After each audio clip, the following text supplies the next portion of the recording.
Gente, é tanta coisa incrível, é tanta coisa que eu quero falar, então bora direto pros finalmente, que esses dois episódios de Solo Leveling foram incríveis, especialmente a metade do episódio 3 e esse episódio 4, e foram tudo incrível. Então vamos lá, então se inscrevam no canal, deem um like, compartilhem o vídeo, apertem o sininho para não perderem nenhum vídeo e vamos embora. Bom gente, o episódio 3 não me chamou tanta atenção. Quer dizer, me chamou sim, mas só metade do episódio foi interessante. Então eu não achei que valia fazer vídeo pra ele não. Então resolvi juntar com o episódio 4 pra ver se melhora. Então deu certo e eu tenho bastante coisa pra falar. E eu posso falar também de alguns incrementos que eles fizeram, tanto no episódio 4 e principalmente nesse episódio 3, que foi o que mais fizeram coisa, o que mais mexeram. Então, vamos lá.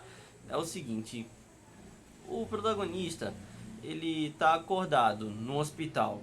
Como já dá pra ver, ele tinha sobrevivido, obviamente, é claro, senão o anime ia acabar. E bom, mas vem a dúvida, como é que ele sobreviveu? Porque segundo os inspetores que foram até lá para resgatar o corpo dele, a mando do líder do grupo e da Johei, que foram escapar da dungeon dupla, bom, ele não tinha nenhum ferimento, ele não tinha um arranhão sequer. Bom, muita gente ficou suspeita com isso porque ele pode ter tido um segundo despertar. E o que é o segundo despertar? Quando a pessoa desperta como um caçador, ele só pode chegar em um certo nível e ele não pode subir além dele. Ele pode melhorar a perícia dele na classe que ele tem, mas ele não pode subir dela. Já com o segundo despertar, ele pode sair de, por exemplo, do ranking E pro D, ou pode ir do E direto pro B, se brincar até. É raro, mas acontece. E também pode sair gente do A pro S. Também pode acontecer. Mas bom, não aconteceu isso não, gente. Ele sobreviveu, só que não tem um segundo despertar. E até porque eles usaram um dispositivo que mede o poder mágico dele. E ele tem 10 de poder mágico. E muita gente fala que ele é como se fosse um civil, mais fraco que um civil normal, praticamente. Até porque caçadores de ranking E tem pelo menos 70 de poder mágico.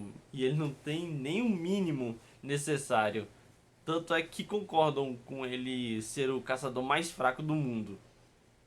Mas bom, o protagonista recebe a visita da irmã e ele vê um bando de telas pra ele, como se fosse um esquema de videogame, de RPG, tudo, onde mostra os status dele, tem a força, a velocidade, a agilidade, destreza, inteligência e tudo mais.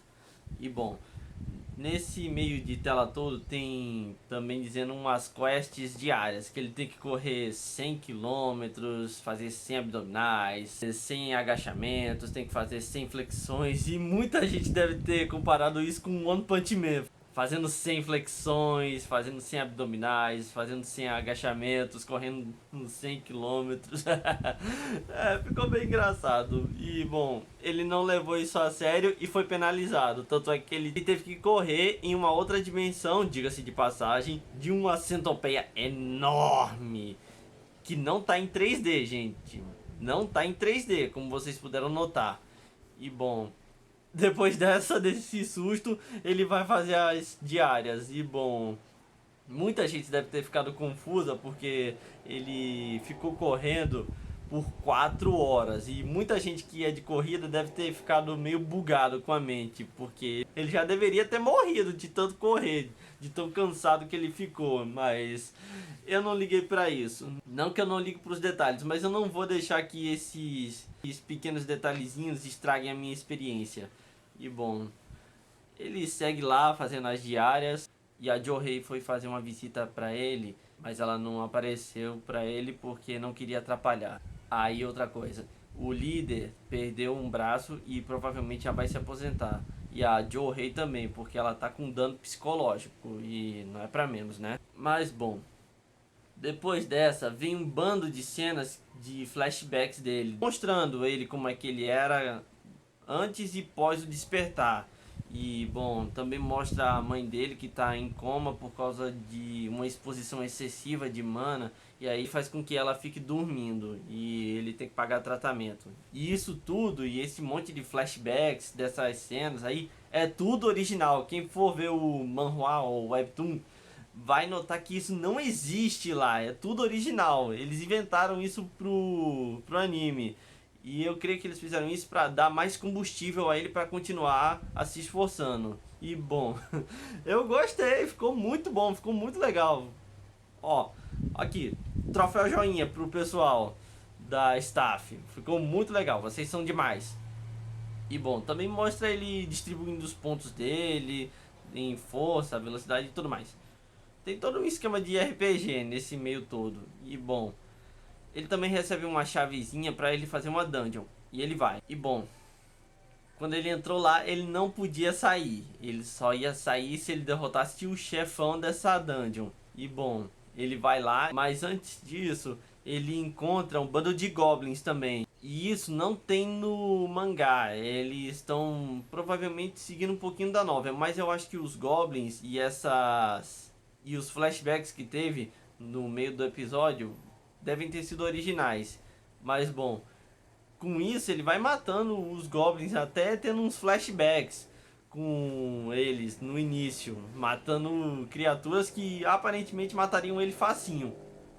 Mas bom, segue aí e aí vem os cachorros, que é um bando de cachorro com mandíbula de aço, praticamente. E bom, ele ainda tá apavorado, tanto é que as pernas dele estão tremendo. E bom, isso é muito legal porque mostra que apesar dele ser forte, a mente dele também não é tão forte assim não. E também ele ter medo significa que ele ainda é humano, praticamente. Mas bom, segue aí e ele vai matando esse bicho. Bom, conseguiu matar um sozinho. Agora vem dois no lugar de um. E agora ele tá sem arma, que é no episódio 4. E bom, continua aí e o protagonista tá tentando se virar. E ele pensa: será que tem alguma coisa no meu inventário? Porque tem o inventário dele sim. E bom, tinha uma espada de um dos caras lá daquela dungeon dupla. E bom, ele usa isso pra matar os cachorros. E bom, deu certo. Só que ela ficou presa no chão e muita gente deve ter ficado confusa porque pensou, pô, ele não é super forte, por que que não tirou? Olha, gente, tem coisa que a gente pode ligar e tem coisa que a gente tem que ligar um pouquinho da nossa suspensão de descrença. E bom, vamos continuar. Mas bom, o protagonista sai do chão, literalmente, e aí mata esses cachorros. Um deles até foge, de tanto medo que ficou do protagonista. E bom, o protagonista fica lá, e aí ele fica lá pensando: pô, será que eu devo continuar aqui? Porque eu tô sem ajuda, não tem nenhum tanque, que é o pessoal que fica de prontidão de frente para defender o pessoal de dano. Não tenho nenhum healer aqui, nem ajuda, nem nada. Apesar de que ele não pode sair. Mas em um momento posterior, ele ganha uma pedra de teletransporte, que pode ajudar ele a sair. Mas aí ele também pensa: se eu sair daqui, eu provavelmente não vou ter uma outra chance de ficar forte fácil. Então eu vou ficar aqui e me fortalecer o máximo. Vou tirar o máximo de proveito que tem desse lugar e ficar mais forte. E bom, depois disso começa um massacre. Ele mata um bando de cachorro lá e também outras criaturas, uns macacos, umas panteras, e aí vai direto pro boss. E lembrando, ele tá só o sarrafo nesse meio todo. E também ele notou que o corpo dele tá muito mais leve, mais forte, e ele também vai aprendendo a usar todas as características novas dele. A super força, a velocidade, os sentidos, a audição, a visão, para poder lutar melhor. E bom, ele vai enfrentar o boss e é bom, uma cobra gigante. Quando eu digo gigante, é gigante mesmo, gente.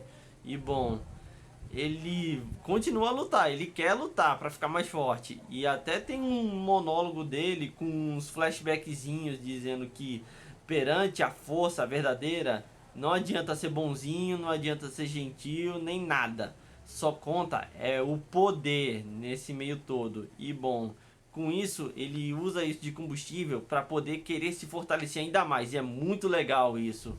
E bom, Segue aí e ele vai enfrentando esse bicho. E ele já nota: não vou conseguir perfurar as escamas dela porque são muito fortes. E ele também aprendeu uma coisinha, que o nome das criaturas também vem com uma cor diferente. Branco significa que é mais fraco que eu. Laranja é do mesmo nível e força que eu. E vermelho significa que é mais forte. Por exemplo, aquelas centopeias que ele ficou correndo, elas são mais fortes que ele. E bom, segue aí e ele resolve fazer o seguinte: tá, eu não consigo ter uma fraqueza, pelo menos não visível, então eu vou criar uma.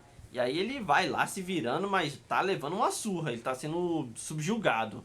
E também tem um flashbackzinho com aquele líder que era até que gente boa. Ele é muito gente boa com o protagonista. Tanto é que ele fala pro protagonista se esforçar ainda mais para poder se tornar mais forte, para tirar esse apelido de o caçador mais fraco do mundo. E bom, segue aí e o protagonista resolve fazer o seguinte: tá, eu não vou conseguir penetrar as escamas dela, então eu vou esmagar ela com toda a força que eu tenho, porque ele distribuiu a maior parte dos pontos dele na força. Tanto é que ele deu um socaço naqueles cachorros, mas não resolveu muita coisa. Mas bom, ele vai lá e consegue esmagar ela com toda a força que ele tem. Foi muito legal o gore, mas ele ainda levou uma surra, ele apanhou bastante para poder chegar nesse nível. E bom, depois disso, a cobra começa a ficar desesperada e sabe que vai morrer. E tentou acabar com ele, mas não, morreu antes disso. E bom, o protagonista tá vivo e, como eu já falei, tá só o bagaço dele. E bom, segue aí e o protagonista ganha os drops da coisa toda. Nos lobos, ele conseguiu umas presazinhas. Já nessa aqui, ele conseguiu uma adaga que tem um efeito de paralisia por causa do veneno, já que foi tirada dessa cobra. E bom, essa adaga é muito legal. Eu queria que ele ficasse com ela o anime inteiro. Diga-se de passagem, eu gostei muito dela. E bom, ele também ganha um saquinho cheio de veneno que pode ser útil para ele, mas ele vai deixar guardado no inventário por enquanto. Aí também, o inventário também acompanha com uma lojazinha. E bom, ele não pode usar porque o nível dele não permite. Bom, segue aí. E aí também ele ganha o título de matador de lobos nesse meio todo. E isso vai ajudar ele a ficar mais forte. Ele ganha alguns bônus por causa desses títulos. E bom, acabou a dungeon e ele vai indo embora.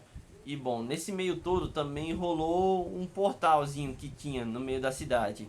E bom, teve uma quebra de portal, como já havia foi dito no primeiro episódio, que é quando as pessoas não conseguem completar a dungeon e aí as criaturas saem do portal e vão direto para as cidades. E bom, o protagonista é chamado para ver se consegue dar uma ajuda e bom, ele vai lá ver a situação, mas ele já notou onde está o boss por causa do novo aprendizado nas capacidades novas dele. E bom, ele segue e aí vê o pessoal lutando contra esse golem.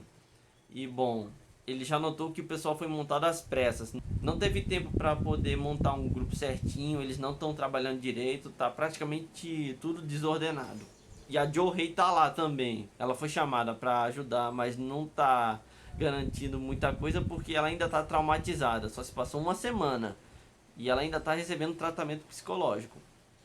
E bom, o protagonista, sem deixar que ninguém perceba que é ele vai dar uma mãozinha. Então o que ele faz? Ele pega aquela espada que tá só o bagaço, ela se quebrou no meio da luta. E bom, ele joga no golem com toda a força para quebrar a defesa do bichão. E bom, ele consegue. E o pessoal consegue matar esse bicho.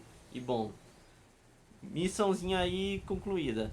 E um deles notou que alguém jogou uma arma nele. E aí até pergunta para um dos soldados que estava lá prestando alguma assistência: pô, isso aqui é de quem?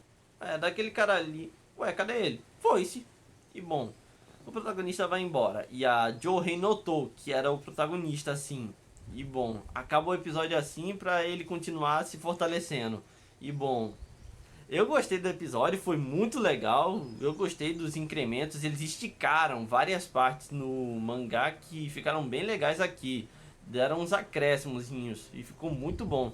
Principalmente no episódio 3, que teve toda aquela cena com os flashbacks dos Goblins, ficou muito legal.